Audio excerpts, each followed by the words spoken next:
Olá, tudo bem com vocês? Espero que sim.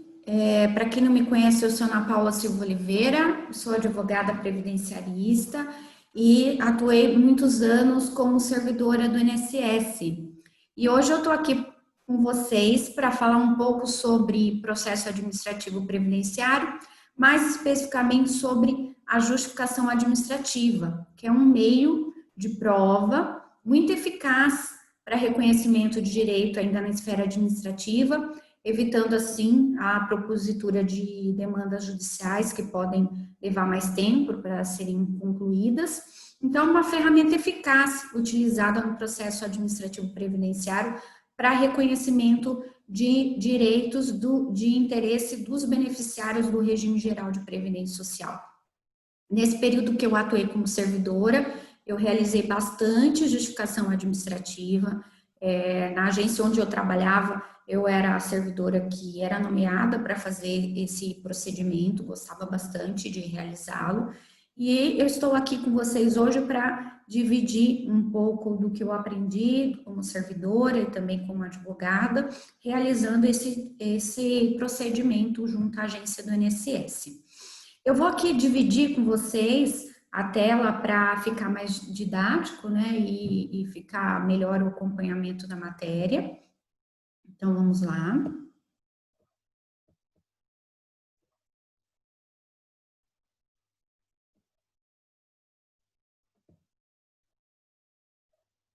Então, como eu falei, o tema é a justificação administrativa. E esse é o meu Instagram. Se alguém não me segue ainda no Instagram, não, né, que quiser me conhecer melhor, será um enorme prazer ter vocês lá. Eu falo sobre processo administrativo, previdenciário, tá bom? Então, quem quiser me acompanhar, é só me seguir lá no Instagram. O que seria a justificação administrativa? Então, como eu falei, é uma ferramenta, um meio de prova, um procedimento que é utilizado no processo administrativo previdenciário, tem de interesse dos beneficiários, portanto, do segurado, mas também dos dependentes, das empresas, do regime geral, para que seja demonstrado, comprovado algum fato ou circunstância que não ficou satisfatoriamente comprovado por prova documental. Então, é para suprir a falta ou insuficiência de prova documental no processo administrativo previdenciário. Na maioria das vezes, vai ser para suprir a insuficiência. A regra geral seria a exigência de início de prova documental.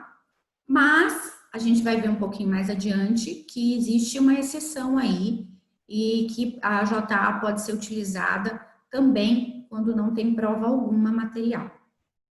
Mas, em regra geral, o INSS exige o início de prova, alguns indícios de prova, que sozinhos não conseguiram demonstrar o reconhecimento daquele direito, mas que podem, então, através da oitiva das testemunhas, serem complementados esses documentos e, assim, reconhecido o direito ao benefício postulado. Então, essa é a JA, isso é a JA, está previsto no artigo 108 da Lei 8.213, no artigo 142 do Decreto 3.048 e na instrução normativa do INSS a partir do artigo 574. E se a gente quiser conhecer um pouco mais aprofundado, nesse caso, vale a pena o estudo da instrução normativa, porque a lei e o decreto é bem resumido com relação à JA. A sua importância é justamente evitar a propositura de demandas judiciais em casos que é viável via administrativa.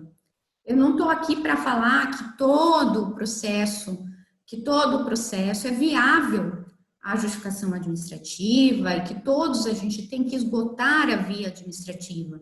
Mas em muitos casos é vantajoso o entendimento, por exemplo, do Conselho de Recursos. Em muitas situações, você pode resolver mais rápido e receber mais rápido os atrasados, fazendo uso da esfera administrativa, mesmo que seja necessário a fase recursal. Porque a maioria das vezes, na maioria das vezes, nós não vamos conseguir a autorização da JA na fase inicial.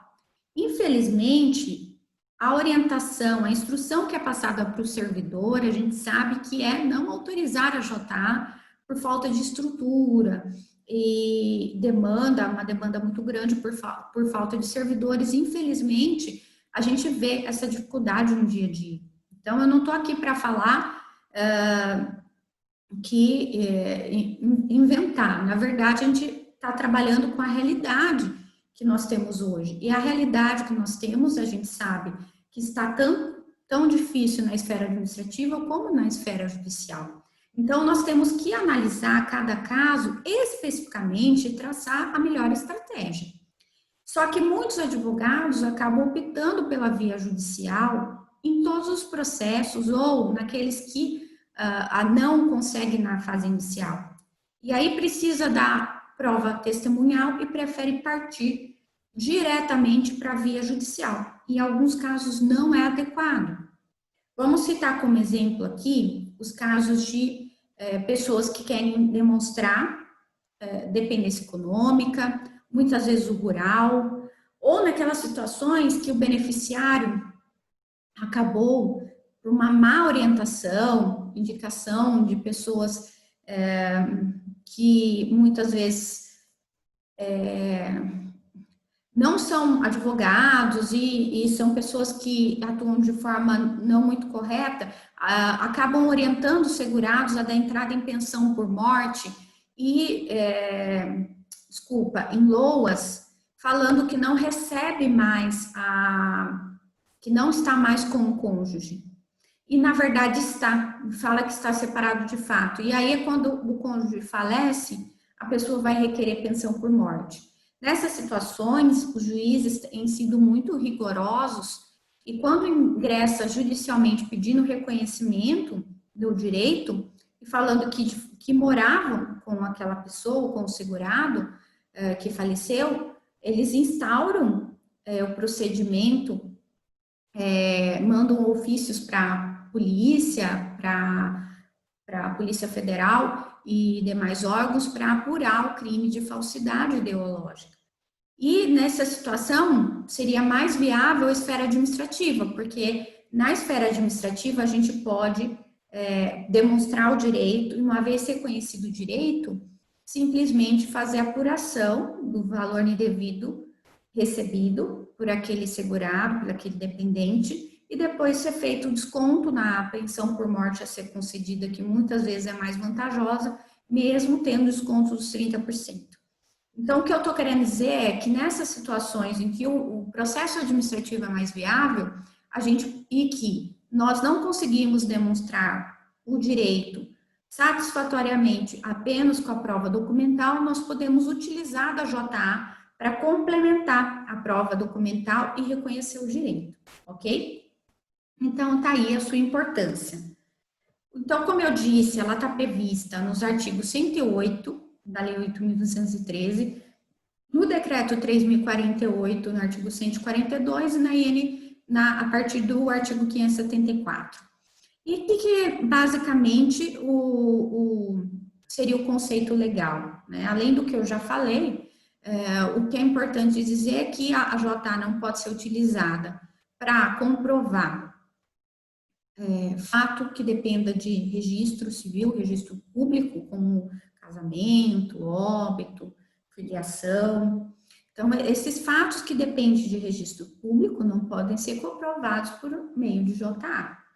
E também, ela não pode vir como um procedimento autônomo. Ela tem que sempre preceder ou estar ali dentro de um processo administrativo, seja de atualização dos dados do CNIS, de um benefício propriamente dito, mas ela tem que sempre estar vinculada a um processo administrativo previdenciário.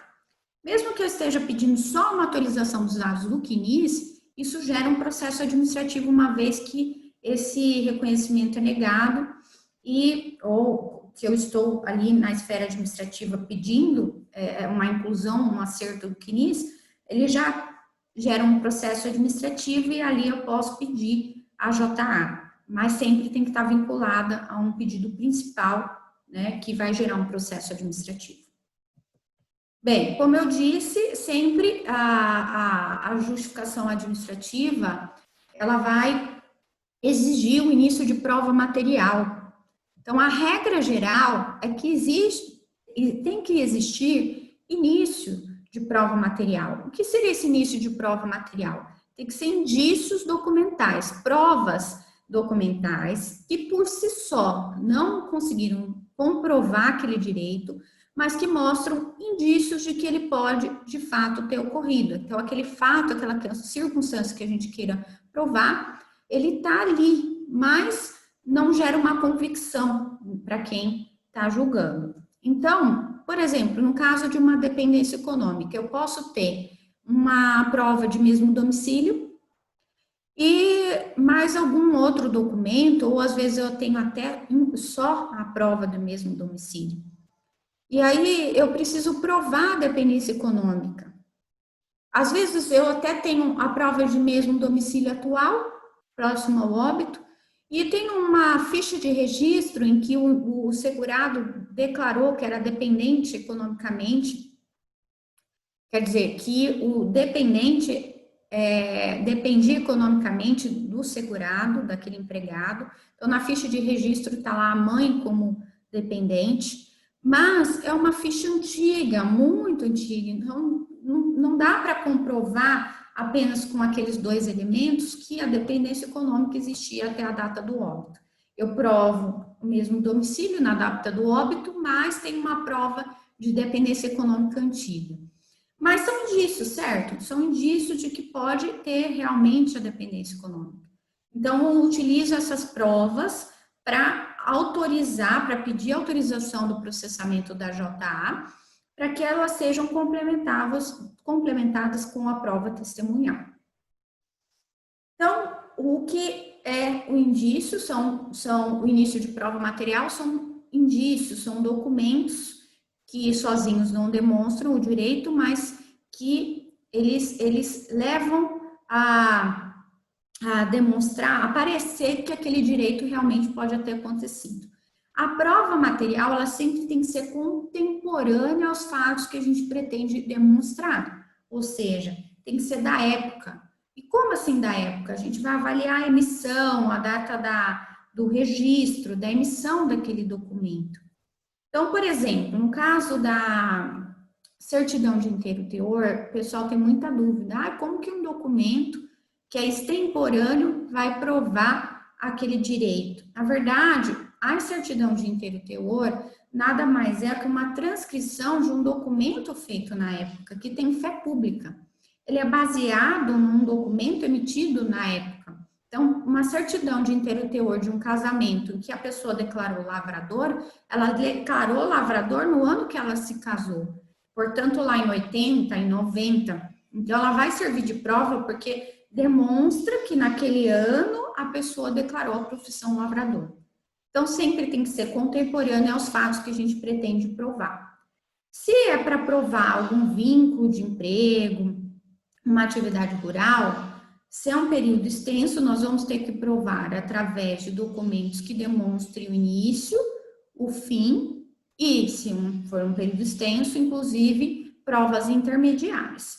Se for uma atividade rural, por exemplo, e tiver apenas um ano de prova, aquele um ano ele pode valer só para comprovação daquele ano, né? A prova, aquele documento vai valer só para demonstração daquele ano de atividade e fica complicado. Então, muitas vezes a gente tem que ajudar os segurados a ir atrás dos documentos para formar um início de prova documental suficiente para autorizar a JA.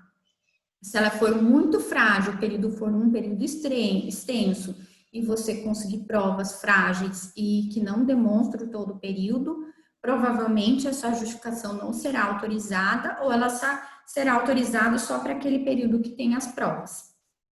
No caso da atividade rural, o INSS sempre vai utilizar para períodos de atividade rural o marco inicial, o marco final, e se for um período aí de 3, 4 anos, ele pode exigir as provas intermediárias, tá? Então, esse é o que na prática acontece.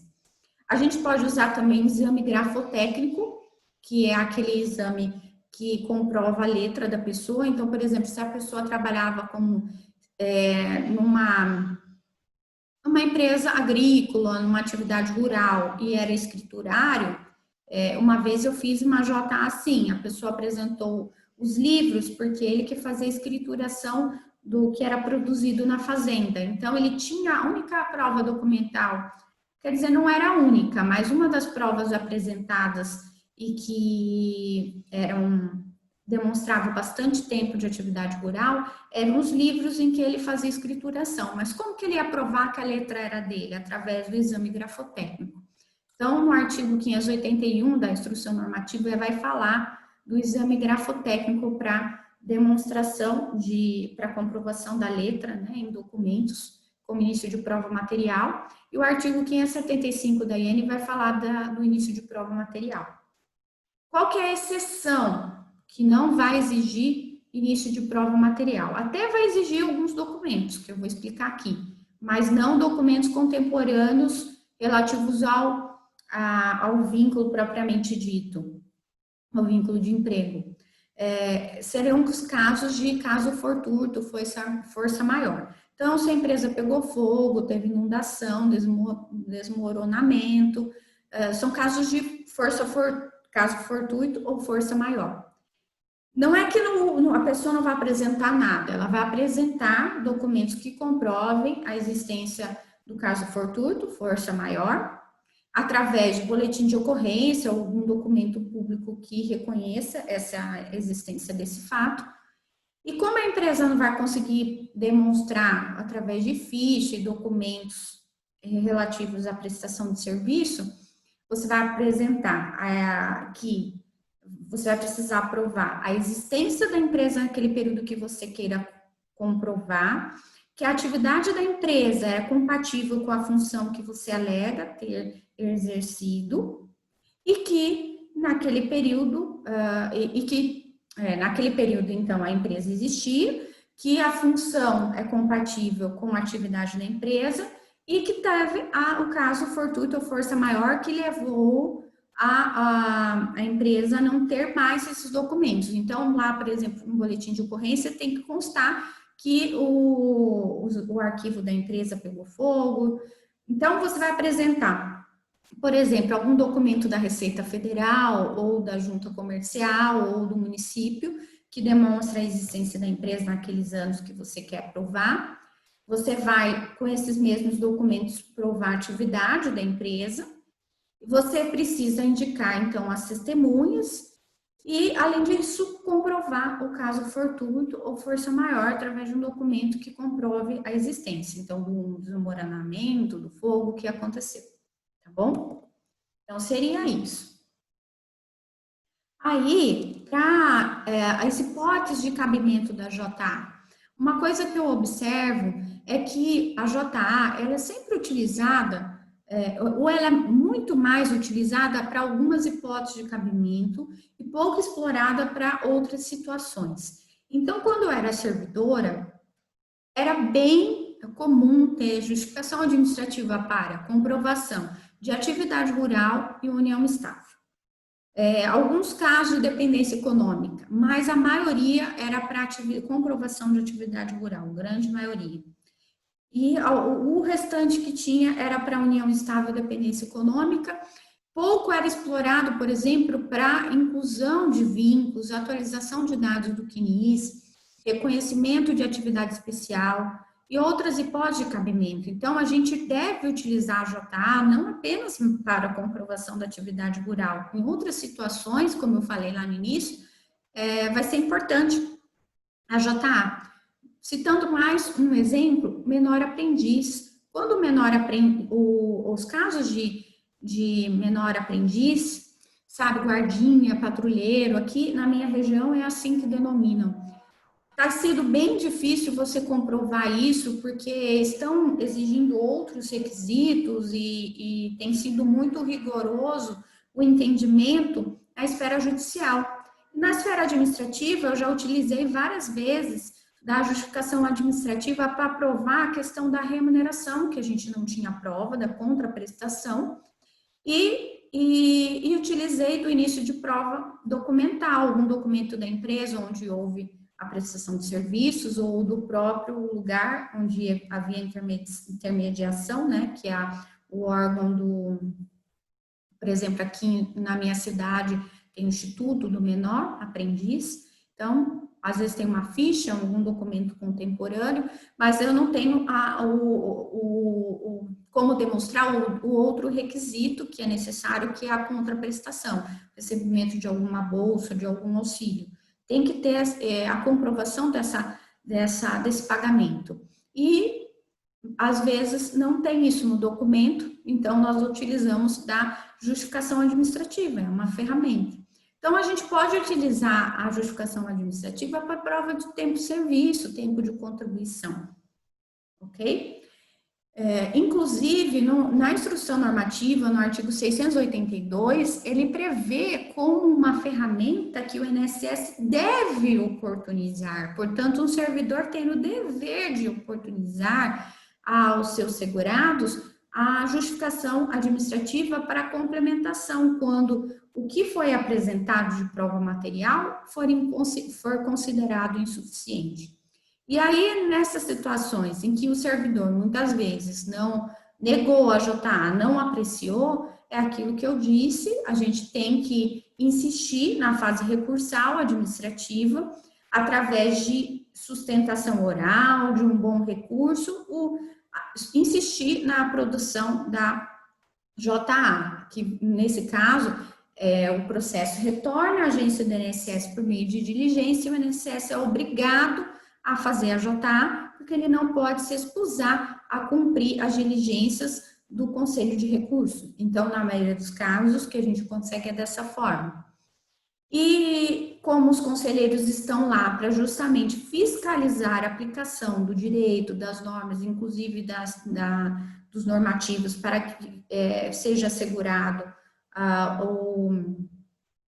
o direito de prova do segurado, eles estão lá também para autorizar a JA, ok? Então, é bom enfatizar as provas, o início de prova material e ajudar o cliente na obtenção desses documentos, porque realmente, algumas vezes, o que nós apresentamos, nós vamos nos dar conta de que ele até demonstra, ele tem até um indício de prova, mas ele não forma convicção suficiente. Um exemplo, quando tem a carteira profissional, mas a carteira está em mau estado, quando tem a carteira, tem a anotação do vínculo, mas lá atrás está faltando anotações, nós não podemos esquecer que a carteira é vista como um todo. Então, ela tem que ser verificada ali o vínculo, lá atrás as anotações de férias, de alteração de salário, de fundo de garantia. Se a carteira não tem todas as anotações, que é de praxe, é um período extenso, o servidor não vai reconhecer, porque essa carteira, ela tem presunção relativa de veracidade. E uma vez encontrados irregularidades, como preenchimento extemporâneo, rasura, ou falta de anotações que complementem, ela não forma convicção por si só, mas ela pode ser considerada o início de prova material. E aí nós apresentamos o início de prova material e o pedido do JA para complementar através de prova testemunhal. Também são exemplos quando a gente tem reclamatória trabalhista, em que tem alguns documentos na reclamatória trabalhista, mas não é de todo o período trabalhado, ou são indícios, como alguns olerites, algumas folhas, alguns documentos, mas que não formam convicção por si só. Além disso, a gente pode citar, por exemplo, eu tive uma situação que tinha um vínculo extemporâneo no CNIS, cabia nós apresentarmos, nesse caso, sempre o requerente é o ônus da prova, e nós apresentamos a carteira profissional, mas era um período de 8 anos, era um período extenso, e realmente faltava ali as anotações de férias, alteração salarial. Nós conseguimos, junto ao plano de saúde, que ele lembrou que tinha plano de saúde naquela época, documentos que comprovavam o recolhimento da cota, porque era um plano participativo, então naqueles meses em que houve a contribuição do empregado, houve ali no Olerite essa menção, nós conseguimos alguns documentos com o plano de saúde, e através dessa carteira e mais esses documentos que a gente ajudou o cliente a obter, nós conseguimos a autorização da JA, porque de fato é um período bastante extenso e a carteira não estava totalmente regular. Então, são exemplos de que a gente pode utilizar a JA para comprovação de vínculo de emprego. A mesma coisa para o empregado doméstico, tá? O empregado, a previsão está no artigo 61, parágrafo 2º, que diz o seguinte, que se os documentos apresentados para inclusão, alteração, confirmação de extemporaneidade do CNIS não forem suficientes para essa alteração no CNIS, deve ser oportunizada a JA. No empregado doméstico também, parágrafo 2º do artigo 19 da IN 77, prevê a JA quando há insuficiência de documentos para comprovar o vínculo na categoria de empregado doméstico. Eu também tive uma situação no escritório de empregado doméstico de um vínculo muito extenso em que não tinha nenhuma contribuição. Então, acho que eram aproximadamente 10 anos, tinha anotação na carteira, porém a gente sabe que as anotações de empregado doméstico são complicadas, porque muitas vezes também não tem as anotações de férias, de alteração salarial, a carteira não está totalmente regular. Então, nós apresentamos, nesse caso, nós só tínhamos realmente a carteira, apresentamos a carteira que não tinha rasura, estava em ordem cronológica, porém sem todas as anotações que são de praxe. A carteira não foi considerada prova suficiente pelo servidor, nem pela junta de recursos, para vocês terem uma ideia, mas na Câmara de Julgamento nós conseguimos baixar em diligência para que fosse feita a JA ou pesquisa externa para comprovação do vínculo de emprego. Então, nesse caso aí, nós apresentamos o rol de testemunhas, né, com 3 testemunhas para complementar a carteira profissional. Então, a gente pode utilizar, sim, a JA para comprovação de tempo de serviço e tempo de contribuição. A outra situação que é muito utilizada seria para comprovação da atividade rural, que a gente já sabe, e aquilo que eu falei, né, tem que ter o início geralmente a atividade rural é um período maior, pode ter aí 2, 3, 4, 5, 10 anos ou até mais de atividade, de exercício de atividade rural para ser comprovada. E muitas vezes nós temos alguns documentos, mas não documentos para todos os anos. O início de prova material não é documentos para todos os anos, porque se tiver documentos para todo o período que a gente queira provar, não precisa de prova testemunhal. A prova testemunhal vem justamente para complementar os intervalos entre as provas que nós não temos nenhum documento. Então, tem lá o início, tem o final e tem algumas provas intermediárias, geralmente é isso que acontece, e nós vamos complementar, então, as testemunhas para aprovar esses intervalos.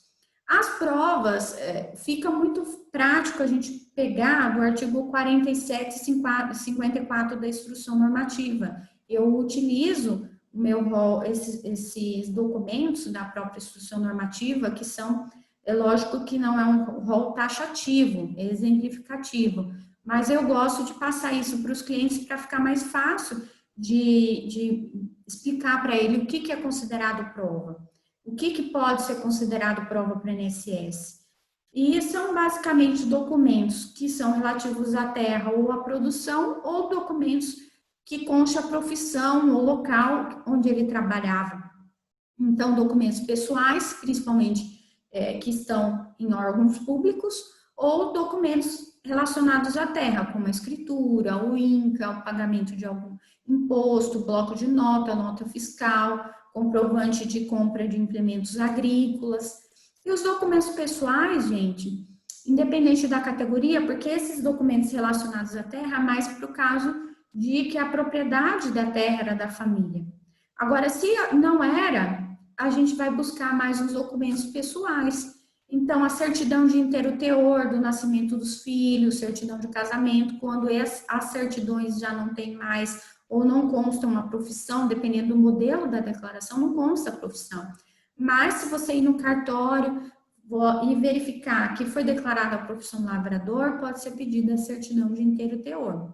E como eu falo, né, e gosto de explicar, aí não é a questão da emissão da certidão, ou seja, é um documento contemporâneo, mesmo tendo sido emitido agora, porque ele reflete um documento antigo. No cartório, eles não vão entregar um livro para que o livro seja apresentado no INSS, mas eles, como um órgão que tem fé pública, vai reconhecer que foi declarado naquela época, portanto, um documento contemporâneo e que era a profissão lavrador. Então, documentos de escola em que consta a profissão dos pais, documentos em postos de saúde também, todos os lugares que possa ter tirado algum documento como título de eleitor, RG. Então, são documentos da época, né? Só que vão ser emitidos muitas vezes certidões que declarem essa condição. E aí, apresenta esses documentos falando que em tal ano foi declarada a profissão lavrador. Então, esses são os documentos mais comuns de serem apresentados para comprovação da atividade rural e a gente vai complementar com as testemunhas. Então, é importante que as testemunhas tenham idades compatíveis, não sejam muito diferentes, trabalharam ali perto, presenciaram aquela pessoa trabalhando na zona rural, porque vai perguntar como que era o nome do sítio, como que era o dono, qual o nome do proprietário da terra, a quem pertencia então a terra onde trabalhava, qual era o tamanho da terra aproximadamente, o que era produzido, a quantidade do que era produzido, com quem trabalhava, se era com família grande, como era o nome dos irmãos, que horário mais ou menos eles começavam, eles terminavam, quantos dias da semana, ou seja, são muitos detalhes. E se as testemunhas tudo não souberem dizer, a prova vai ser frágil. Então, pessoas que realmente sejam vizinhos, confrontantes, pessoas que conheçam a prestação de serviços, pessoas idôneas que tenham conhecimento dos fatos relativos à prestação de serviço. Porque o que o servidor vai fazer é comparar os depoimentos, ver se não tem nenhuma divergência, não tem nada que conhece pelo menos esses pontos principais da prestação de serviço, e se não tiver nenhuma divergência muito gritante, e eles conhecerem os principais pontos, vai ter a comprovação. E, diferente muitas vezes do judiciário, que hoje em dia está querendo levar o rural para uma condição de miserabilidade, que não é a questão. Mas acabam fazendo perguntas, muitas vezes, com o intuito de pegar alguma coisa ali para querer negar o direito ao benefício. Então, o servidor está lá meio que para fazer algumas perguntas padrões, confrontar e identificar realmente a idoneidade das testemunhas. E uma vez isso sendo identificado, dificilmente vai ter a negativa, ok? Então, com relação à atividade rural, basicamente seria isso. E com relação a... olhando aqui o tempo para a gente ver quanto tempo eu tenho ainda. Comprovação de atividade especial é um ponto que eu acho que poucos profissionais exploram, deveria explorar mais. Nós, às vezes, temos bancos de dados, bancos de arquivo de laudos, tanto na Justiça Federal, Justiça do Trabalho, que a gente pode encontrar, e até nas agências do INSS, de empresas antigas, que estão extintas, a gente não consegue mais o formulário, PPP, mas através desses laudos, a gente pode comprovar a atividade especial.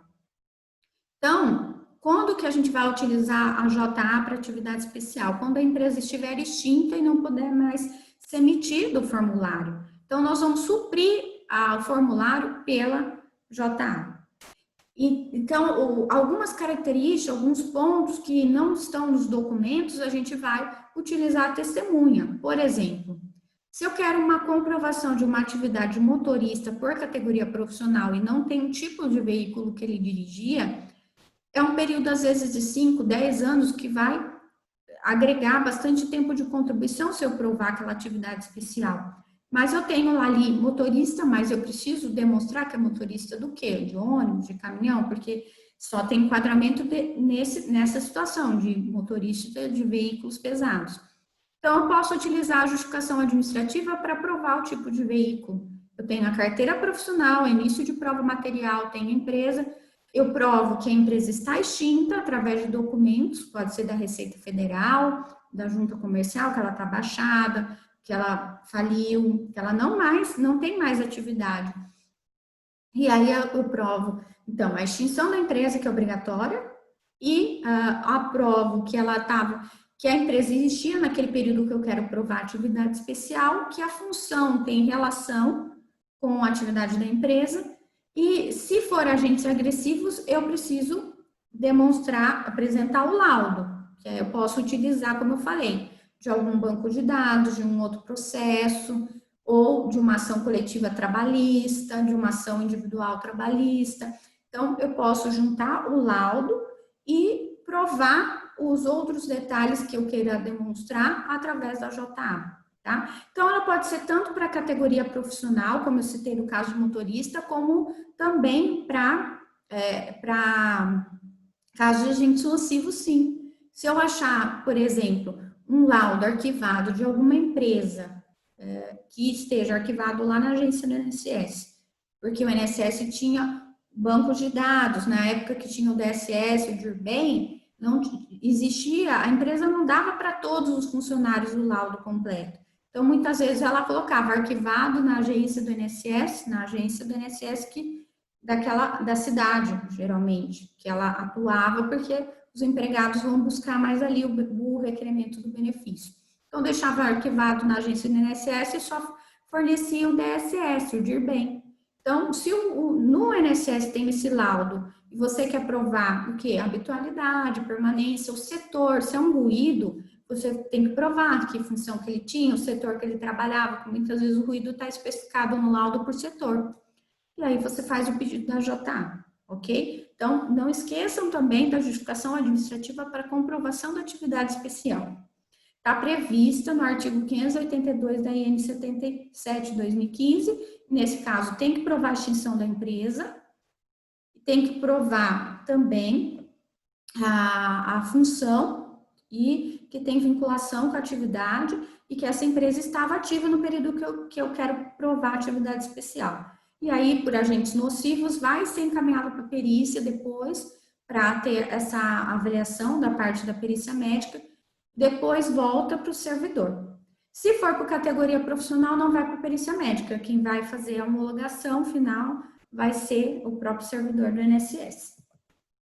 Depois, com relação à união estável dependência econômica, como eu falei, ela também é bastante utilizada. As provas estão no artigo 135 da IN 77. Os exemplos de prova também estão no decreto 3.048, que agora foi substituído pelo decreto 10.140, que, aliás, prevê agora uma diminuição, ele prevê a possibilidade de comprovação da união estável por 2 provas. Antigamente o INSS exigia 3, então talvez seja até menos necessário a JA para esses casos, mas a gente vai encontrar algumas situações que só tem uma prova e a instrução normativa prevê que apenas com uma prova de união estável é possível autorizar a JA. Então, se não houver nenhuma modificação nesse sentido, com uma prova já é possível a utilização da prova testemunhal para complementar essa prova documental. Além disso, tem a questão que eu falei além da união estável, tem a dependência econômica, que eu acho que os juízes são muito mais rigorosos na esfera judicial do que o serviço. Se você conseguir o processamento da JA, vai ser mais fácil você conseguir provar a dependência econômica na agência do INSS do que judicialmente, porque judicialmente estão muito criteriosos. E também tem aquela situação do LOAS, né, que a pessoa recebia LOAS porque declarou que estava separado de fato, e que na verdade não estava, ou voltou e não falou nada na agência do INSS, continuou recebendo LOAS, e aí precisa provar o restabelecimento do vínculo conjugal ou a dependência econômica, se a pessoa de fato estava separada de fato, mas depende economicamente do ex-cônjuge, tem que provar. Nesse caso de restabelecimento do vínculo conjugal, ou de que nunca teve finalização ou separação, aí é melhor realmente pedir na esfera administrativa e depois, se for o caso, e for apurado alguma irregularidade, o INSS vai descontar o que foi recebido indevidamente no LOAS da pensão por morte. Mesmo assim, em muitos casos é vantajoso, porque mesmo com descontos de 30%, a pensão o valor é maior do que o do LOAS. Então, nessa situação tem que pensar bem antes de ir para o judiciário, porque o juiz pode ser mais rigoroso nesse sentido, mandar oficiar os órgãos para apuração de crime de falsidade ideológica. O INSS pode fazer isso? Também pode, mas na prática, eu tenho observado que, pelo menos eu como servidora, nunca vi uma situação como essa. Eles só fazem a apuração dos descontos. E na Justiça Federal nunca aconteceu comigo como advogada, graças a Deus, porque nessas situações eu já procuro esgotar a via administrativa, mas já vi alguns colegas relatarem esse tipo de situação e que a dependente era uma pessoa idosa, então ficou muito, muito complicado, tá? Então, tentar explorar a via administrativa recursal. E além da união estável e dependência econômica, a gente pode utilizar também para exclusão de dependentes. Por exemplo, o cônjuge vai lá e dá entrada na pensão por morte, mas na verdade já não estava vivendo mais com aquele segurado, só fez uso da certidão de casamento. E o servidor está ali com um documento público, concede o benefício por ter todos os requisitos. Porém, a união estável é comprovada por uma companheira. E, de fato, ele não estava vivendo mais com o cônjuge, estava separado de fato. Isso é muito comum. E o que acontece? Muitas vezes, simplesmente só divide, tem um desdobramento. Mas, se a companheira quiser, ela pode impugnar a parte do cônjuge, falando que ele não estava separado de fato e não tinha dependência econômica. E aí, nesse caso, pode ser feito uma JA, tanto por um lado como pelo outro, para comprovar ali as condições. Então, chama-se as partes interessadas no processo para acompanhar a justificação administrativa. Como que faz o requerimento da JA? O formulário é feito por formulário do INSS ali, que é um formulário próprio, ou também por petição. Você pode fazer uma petição, desde que tenha todos os requisitos, a indicação das testemunhas, ou às vezes a gente até pede a JA e não indica as testemunhas de imediato, porque a gente nem sabe se vai ser autorizado.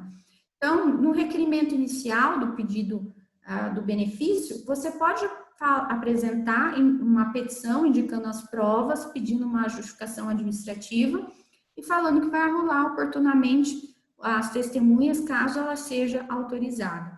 Agora, se já autorizou e você não vai arrolar as testemunhas, você pode usar o próprio formulário do INSS, que já tem ali os espaços, o objeto que pretende ser comprovado e o nome das testemunhas. Diferentemente do judicial, na esfera administrativa tem um número mínimo de testemunhas, que é 3. Então, esse talvez seja um empecilho, porque em algumas situações a gente não tem 3 testemunhas e pode ser que no judiciário até se consiga comprovar o fato com 2 testemunhas, por exemplo, mas no administrativo é obrigatório ter no mínimo 3 testemunhas, senão não é homologado quanto à forma. O ideal seria a gente apresentar 4, 5, mesmo que no dia a gente não ouça todas as testemunhas, porque se faltar, você não precisa pedir o adiamento, ou se uma testemunha for muito fraca, você ouve mais uma. Então, não procure sempre colocar mais do que 3 testemunhas, se for possível. Então, indique o início de prova material. Se as testemunhas elas residirem em outra cidade, longe da cidade em que foi requerido o benefício, você pode pedir para que cada testemunha seja ouvida no local mais próximo de sua residência. Ter bom senso também é legal nessa parte, porque senão o processo pode demorar. Se cada testemunha morar em uma localidade, às vezes, se é tudo dentro de um mesmo, por exemplo, na minha região aqui, região de Campinas, se uma mora em Americana, uma em Campinas e uma aqui na minha cidade, Sumaré, eu vou tentar concentrar todas na mesma cidade, que é onde está sendo realizado o pedido de benefício. Agora, se estão todas numa mesma cidade, longe do requerimento, você pede para que sejam ouvidas lá no local onde houve exercício da atividade, que muitas vezes longe, que realmente as pessoas não podem se deslocar e ter esse gasto de deslocamento. E, então, inclusive, pode ser cidades distintas ou a oitiva, né? Mas se tiver várias testemunhas, cada uma numa cidade, vai demorar mais tempo o seu processo ser concluído. Complementação de dados, substituição de testemunha, juntada de novos documentos, a gente pode fazer a substituição das testemunhas, não tem problema. Então, se até eu já cheguei a fazer substituição até no mesmo, assim, véspera, no dia, não tem problema. Você junta os documentos e pede a substituição, explica por que precisa. Geralmente vão acolher esse pedido. Inclusive, pode juntar documentos novos e também pedir ampliação do que você pretende provar, tá? Não tem problema. Sempre a autorização da JA vai ser feita hoje, não se passa mais pelo chefe da agência, como já foi um dia. É o servidor que está fazendo a análise do benefício que vai olhar o início de prova material e autorizar. E aí, encaminhar para um servidor que vai ser o processante, aquela pessoa que vai ouvir as testemunhas e realizar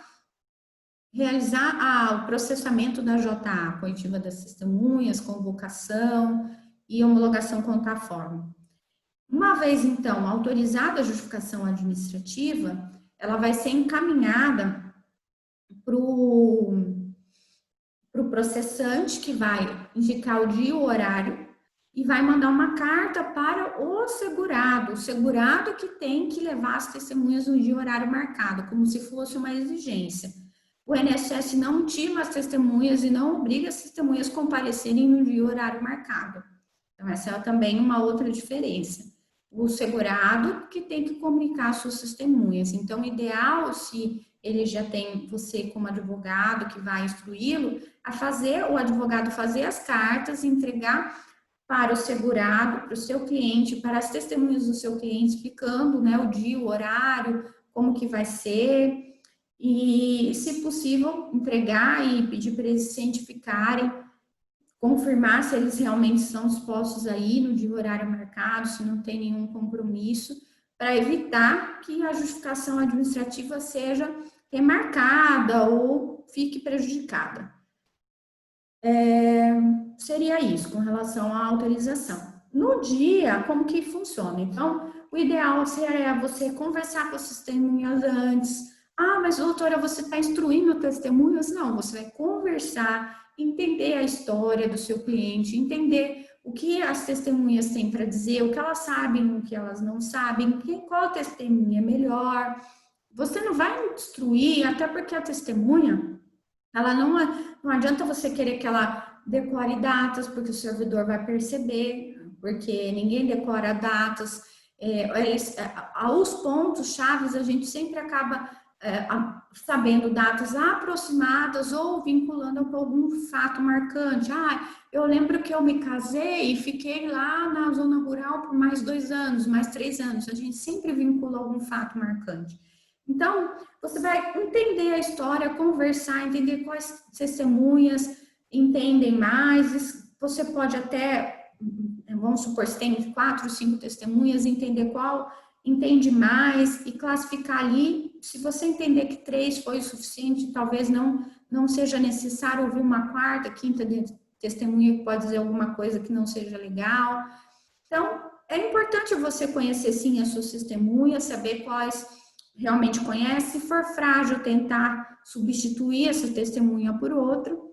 Então, eu acho que é importante você ouvir, sim, essas pessoas e o seu cliente, até para saber o que é importante, naqueles fatos, fazer alguma pergunta, formular alguma pergunta e no dia da JA. Então, o advogado pode acompanhar a oitiva das testemunhas, ele deve acompanhar a oitiva, assim como acompanha no judiciário.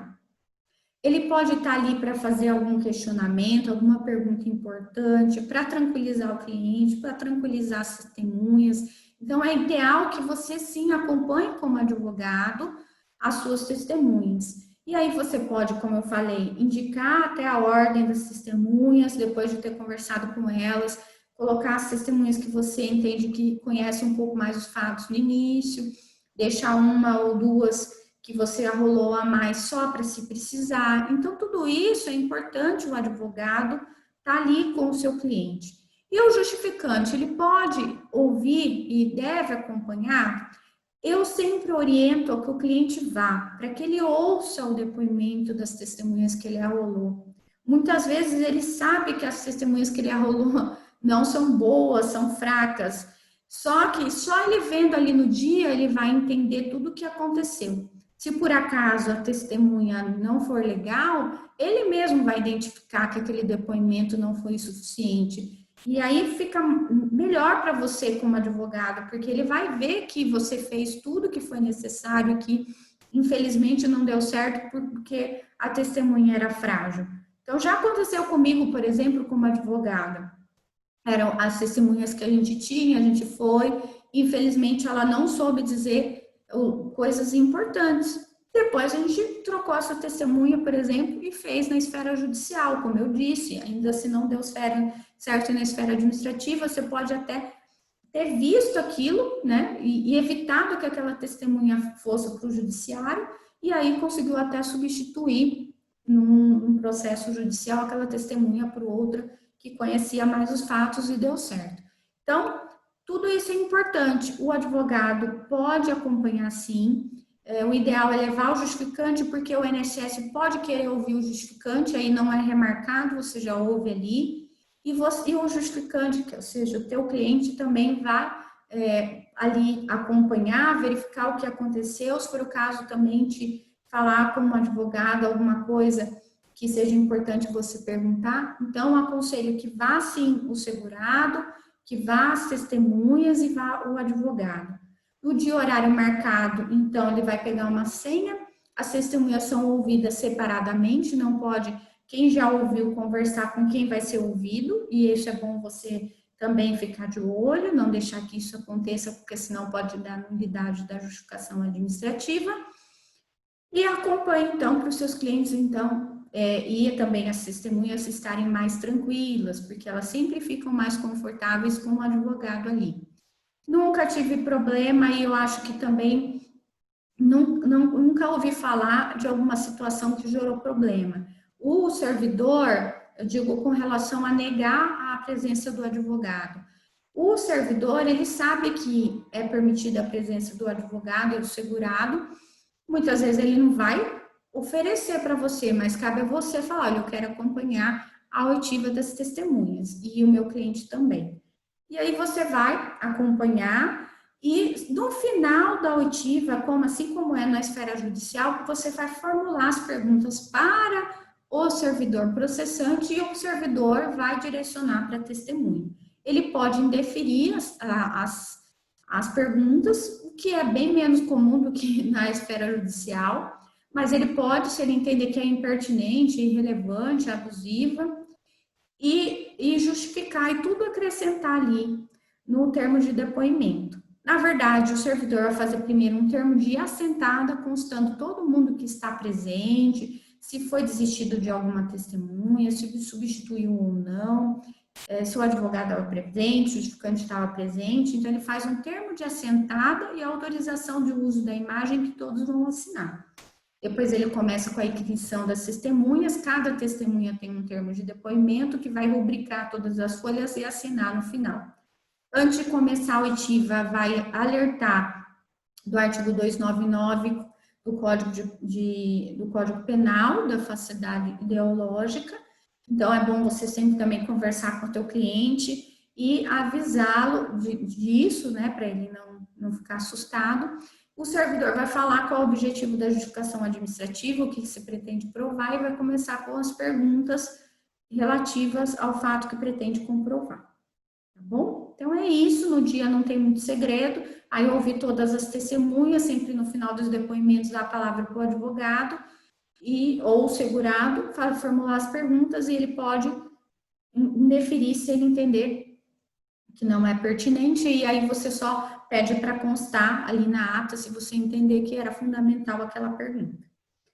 O advogado, ele pode ser convidado a se retirar, se ele obstar ou dificultar, trazer algum problema no dia da oitiva. Nunca ouvi falar nada a esse respeito de algum advogado que foi convidado a se retirar, mas eu aconselho que tenha uma postura mais ali, igual, como se fosse no judiciário mesmo, e acredito que com uma postura adequada, não querendo prejudicar o andamento, né? Não é para ter nenhum tipo de empecilho do advogado acompanhar a oitiva de testemunha, mas só para vocês saberem que está previsto na instrução normativa que o servidor pode pedir para o advogado ou o segurado se retirar caso estiver atrapalhando a oitiva.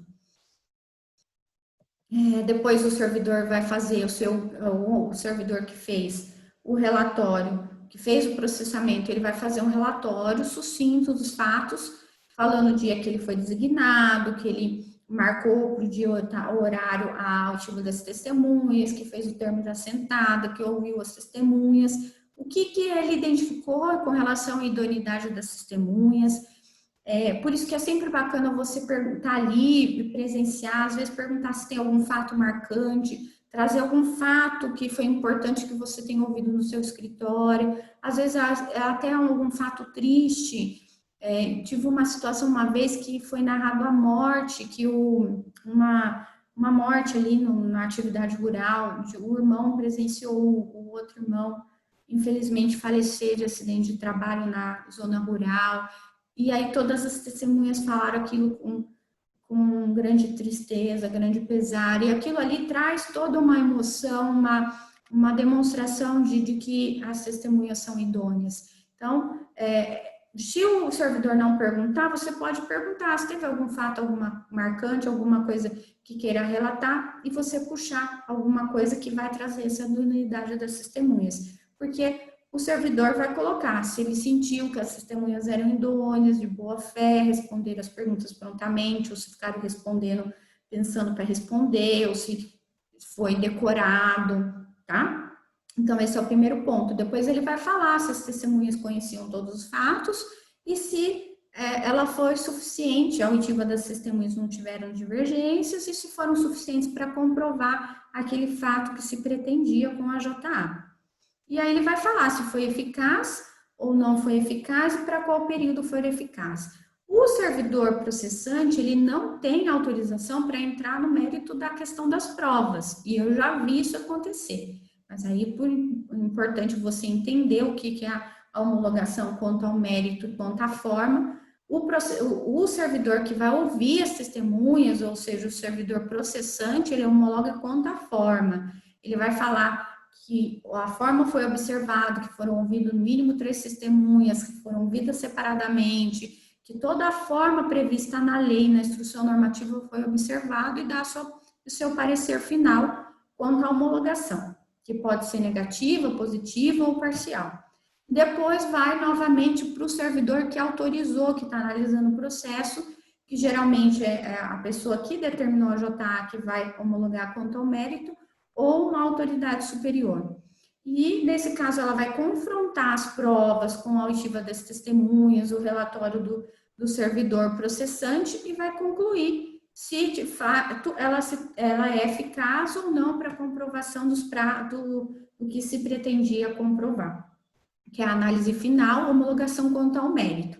E aí também ele pode falar que ele reconhece como eficaz para todo o período, ou para parcial, ou foi ineficaz. Bem, após a conclusão da JA, se for apresentados documentos adicionais, pode ser devolvido para que seja feita uma reanálise, por exemplo, numa fase recursal, junto a algum documento novo que é ampliar ao período a ser reconhecido. Isso pode ser feito. O que não pode ser feito é inquirido novamente. A testemunha foi feita a JA, foi autorizada, ouviu três testemunhas, observou a forma. Mas as testemunhas foram fracas e você não conseguiu comprovar aquele direito. Então, não há uma requisição de testemunhas ou uma nova JA para demonstrar um fato que já foi objeto de JA. Também não caberá recurso dessa decisão específica da JA. O que cabe recurso é da decisão que negou o benefício, negou aquilo que você está, se é por exemplo, um pedido de pensão por morte, ele foi indeferido, você pode entrar com recurso sobre a questão do indeferimento, mas não especificamente sobre a não autorização da JA ou da questão da decisão conclusiva. No retorno, como eu disse, a maioria dos casos a gente vai conseguir a JA por meio de diligência. Nesse caso, o INSS não pode se excusar, não pode se negar a fazer o processamento da JA que foi determinado pelo Conselho de Recursos. Ele tem que processar, independente ou não de início de prova material, e ele vai devolver para o órgão julgador, porque aí o órgão ele vai fazer a homologação só contra a forma, se a forma foi respeitada. Então, a análise quanto ao mérito é devolvido para o órgão julgador fazer. E ele só faz a homologação contra a forma. A JA ela pode ser feita por meios eletrônicos, né? Mas geralmente na prática, que eu tenho observado ainda muito depoimento escrito, nunca fiz uma JA assim que foi realizada por meios eletrônicos, mas é permitido estar na instrução normativa e aí nesse caso tem que fazer um termo de autorização de imagem. Bem, o que eu queria falar para vocês sobre JA é isso. Espero que vocês tenham sanado pelo menos as dúvidas principais sobre o dia, como que funciona e como que é aplicado e a homologação quanto à forma, quanto ao mérito. Volto a dizer que a gente precisa insistir na justificação administrativa nos casos em que a gente analisar e verificar que a estratégia mais adequada é resolver na esfera administrativa, por conta de algum posicionamento, alguma especificidade do processo, e você quiser resolver na esfera administrativa, a gente pode utilizar a JA, e em todas as hipóteses de cabimento, não só para atividade rural, mas nas outras situações também não podemos esquecer da JA. Se ficou alguma dúvida, pode mandar, me adicionar lá no Instagram, me mandar, falar que assistiu o curso aqui, e que ficou com alguma dúvida específica do curso, tá? Que eu vou responder para vocês, tá bom? Queria agradecer a presença de quem assistiu o curso e dizer que eu acompanho, que eu estou à disposição nas redes sociais para o que precisarem, tá? E até uma próxima. Obrigada.